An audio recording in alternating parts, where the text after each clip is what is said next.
Well, the 2018 college football season kicks off this Saturday. The Earlham Quakers will be home. They'll take on the Wilmington Quakers. And, of course, we'll have the game for you right here on Radio Troy Digital Sports. Kickoff time is at 2 o'clock. We'll be on the air at about 1:40 with the pregame.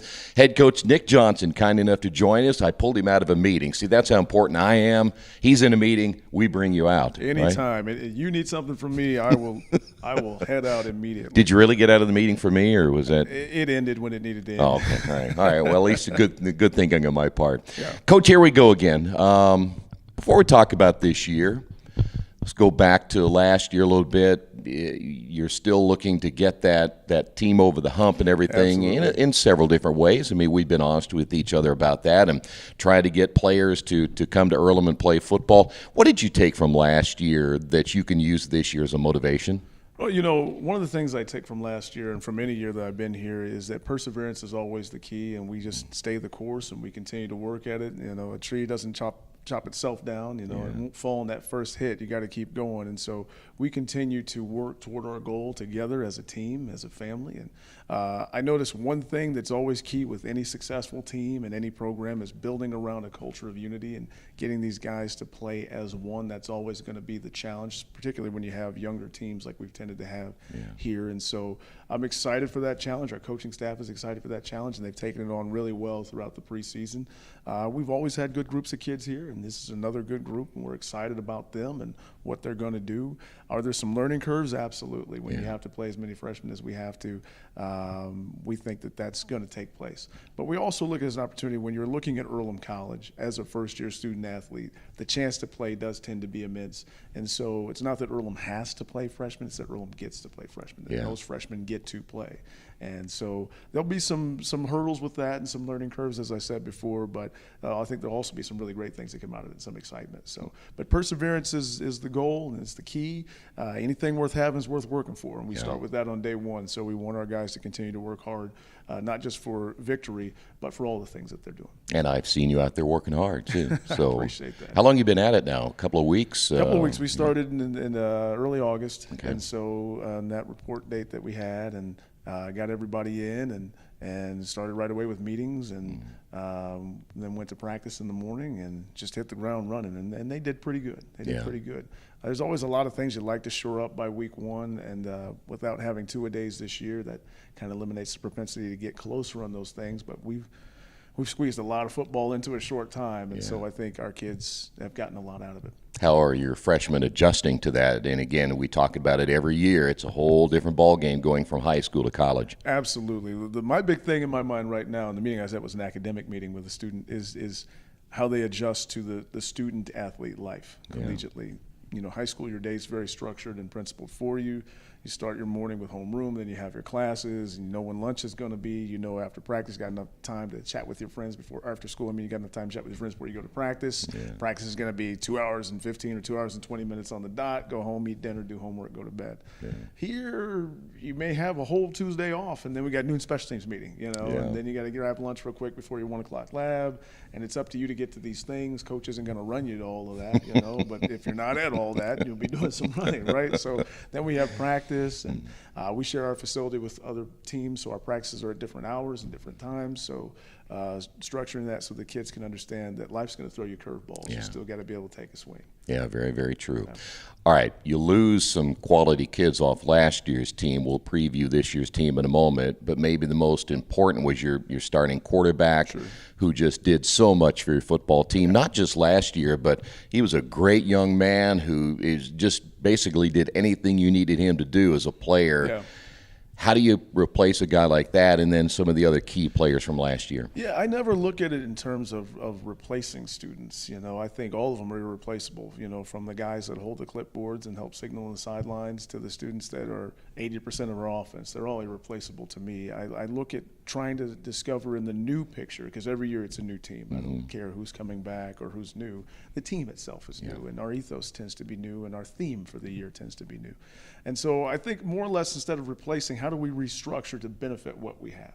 And we've got some good kids in some new areas and some new roles, and so we've kind of adjusted our schemes differently to fit that and to allow for those kids to be the most effective. So I'm excited about what we're going to do in lieu of having 80% of the offense be around one individual, diffusing that a little bit and dispersing that, and different kids getting different touches. And we brought in some good talent this year. We're excited about these young kids that are going to enhance and bolster that side of the ball to kind of reschedule and reform some of those things that West did, but more inform the stratagem and ideal behind what our scheme was intended to be in the first place. Exactly. So we've got, some key areas that have been bolstered, and that was a great job recruiting by the staff. And so hopefully that shows and proves in week one. All right, let's break it down a little bit. Let's start on the offense for a couple of moments. And by the way, we will talk about Wilmington coming up here in just a little bit as well.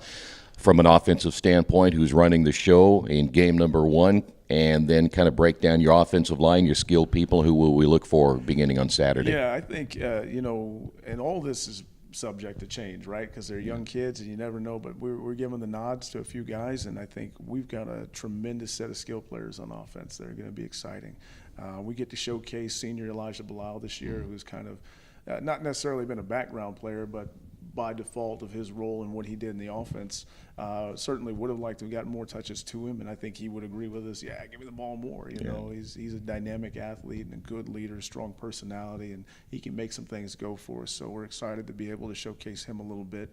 Sophomore Jamel Barnes is going to still be a very good athlete for us and a good team leader, and is really dynamic in his play, and I think he'll make some spectacular plays for us once we get him the ball. And we've got a couple of outstanding freshmen that are around those guys in the receiver position that we're really excited about.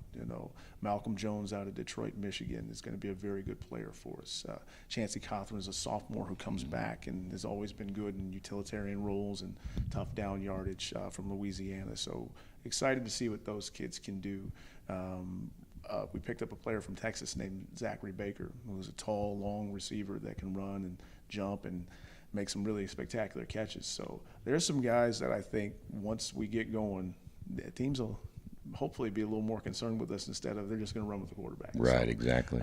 It's pretty fun offense to watch. Coach Southall's put a good group together, and we've got some offensive linemen up front that have really shown improve. Sophomores Luke Brake and Will Bradley are continuing their roles in the interior there at center and guard, and are going to help lead those guys. Sophomore Aaron Crichton has stepped up and had a really good summer and just improves every day in practice. And you got a transfer from UC Santa Barbara, Gerardo Byrne, who's shown some really good signs for us.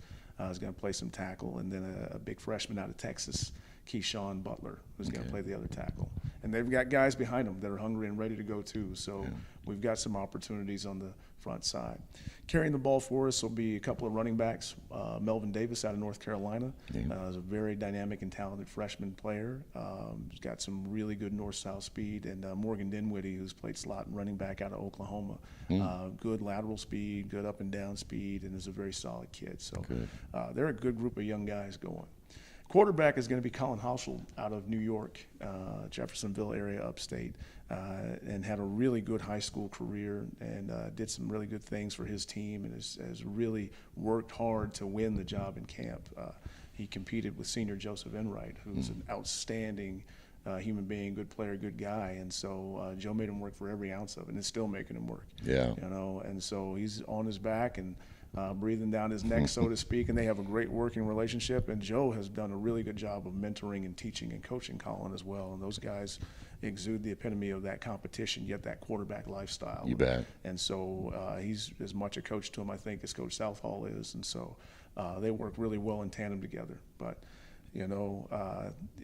things happen. And so Colin's got to be ready to go. And if he's ready to go and can make this thing work, then he'll be able to keep doing that. But, I have a lot of confidence in Joe as well. So, but as you said, though, you take a little pressure off him by spreading this thing out a little bit more than what you had last year. Absolutely. He won't have the same amount of role or duty. We'll space some things out, get the ball and touches to other people, and allow those guys to operate and do what they do. So they'll be fun to watch. Defensively, you lost some kids there too, some talented kids. Talk about your defense this year. Well, we had a few holes there, and again, not to use the word replace, but we had some areas to fill, losing some guys, and and again, some key players, it not working out for them to be back, specifically crucial returners that, for whatever reason, right, wrong, or indifferent, that football is not the right thing for them right now in their lives, or the college is not the right space for them. So, but we've got Kobe Walker back, and Kobe's a really good player, and I think this is a breakout year for him,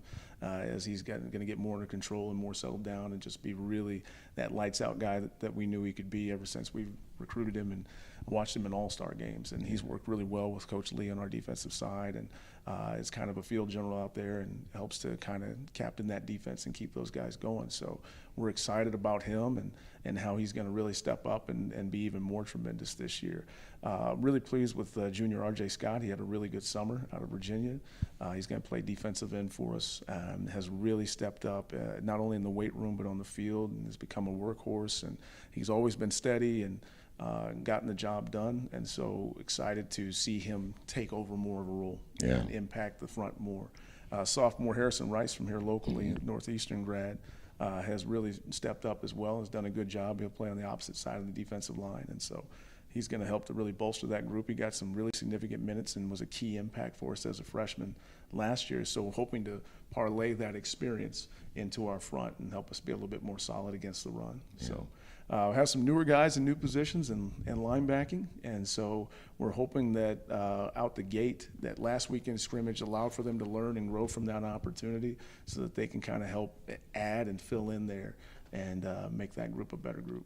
Does it look like and then a younger group at linebacker then? Yeah, it's a younger group, led by Kobe, but a younger group at linebacker than it has been in previous years. And so there'll be a mixture of guys running in and out there as we try to settle different sets and formations to help that front be a lot better. In the secondary, Cole Burrell's a junior defensive back, and he's very savvy, and he's going to return for us, and he does a really good job out there on the edge, and is really smart and knows what he's doing, and we're excited to see how he's going to improve this year. Austin Baker was a lights-out freshman for us last year. In fact, it's because of him we're able to get his little brother, Zach, out here to play receiver, but Austin's going to play some safety for us again this year, and does a really good job of setting that secondary and communicating with the other guys so that they know what's going on back there. And he's good talent, good kid, and so we're glad to have him back there leading that group. And so we've got some other young guys that are going to step up and fill rotationally in the safety position. But I'm excited about senior Justin Carobo, who's been our kicker for years, has been moved in the spring to a defensive back position. Has really had a great summer and has had a great 3 years in terms of transforming his body and his athletic ability and making himself a better player. And so we're excited to see what he's going to do this year as well. Well, what did you learn about your team in the scrimmage? Well, I learned that in many ways we're better, and we still got a little ways to go, in terms of being there, as coaches say. And so we've got to clean up a lot of little mistakes. This is just me personally. I think if we get a little bit more football in, we'll get a little bit better at football. Right. But you make do with what you can with one practice a day and the off-scheduled meetings. So as we play, we'll improve. And I'm excited for that improvement to take place down after down after down this weekend. I know they're hungry and they're ready to play. They're excited to be in it. To the freshmen, this is a really big deal. To our upperclassmen, it's a really big deal. But you tag the name bowl to something, the kids like that a lot. And I like it too. The Quaker Bowl's always been a neat rivalry, and it's a neat thing between two good institutions. And everybody at Wilmington has always been gracious in my time, with both coaching staffs that have been there. And so it's always fun to compete and play against their kids. They do a good job of coaching.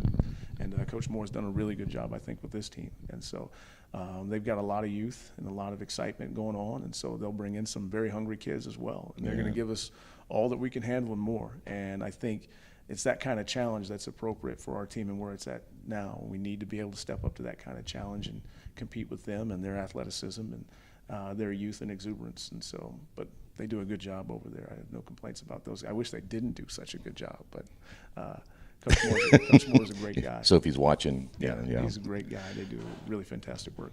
Well, and the other thing is too, this is really a very good opening game for you guys, isn't it? Yeah, absolutely. It would be better. It's better than anything we can think of because of the atmosphere about it and what it means to both schools. This kind of standing rivalry, and with them being young. Hopefully it gives us some opportunities to engage our youth and grow as well. So I'm excited about the game and excited about the opportunity to play them.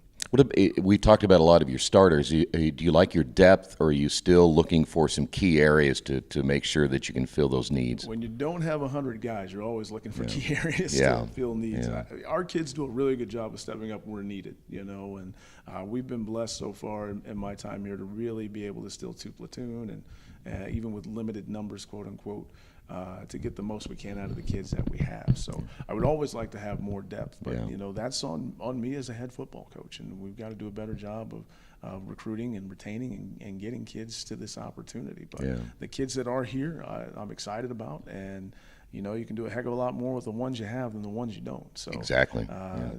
As I was talking to you earlier, our defensive coordinator, Coach Lee, always says your greatest ability is your availability. These guys are the ones that are available to us, and we're going to do everything we can with them. Yeah. So you get your first 4 games at home too. That's got to be a big help. that's exciting. Last year we were on the road for that stretch. That's right. And so that was unique, still with a younger team, and we had a few more seniors, so they were able to kind of help those guys understand how that process works. But now we can kind of lay back. We can continue to teach, continue to get them sleeping in their own beds. And have them here on campus and ready to roll. We have some later starts this year too, just because of our homecoming schedule and sharing the field with field hockey. So, getting a little mid-afternoon game in instead of I know it's an hour or half an hour, but I guess it makes a difference to college kids nowadays. Yeah, I think it does. Well, and I tell you what, and you know this as well as anybody, having a young football team and being at home, I think that's really important, and now that you got them 4 in a row, I just think that's going to help you a lot. Yeah, I agree. I think that's what portends itself to the opportunity for us to keep learning and growing play after play, day after day, because we're kind of in our own house, and we want these guys to protect this house, and we want these guys to play hard and home in front of our fans and to get out the gate early and fast and showcase some of the things that we can do. I mean, it is an improved football team, and we hope that everyone can see that, including our opponents. All right, now I want to remind everybody, come on out. It should be a beautiful day. I think that all the storms and everything that are supposed to be here are going to be gone Saturday. So it should be a beautiful day for college football, kind of a warm day, I understand. But if you can't be here, we'll have the game again, pregame at 1:40, kickoff at 2. Check out the Earlham website, Earlham.com. If there's any changes on the schedule, anything like that, the roster's on there, statistics, everything else will be there as well. Pete will have all that information there throughout the entire season. So, Coach, good to see you again, sir. You as well. This is always a pleasure. This is the highlight of my day. So you're going to come back and join me next week? Or? That's my goal. I mean, if you allow me, it gets me out of academic meetings, too. Gets me out of the house, too. So, all right, thanks, Coach. Thank you so much. Nick Johnson joining us. And, again, we'll see you next week right here on Radio Troy Digital Sports.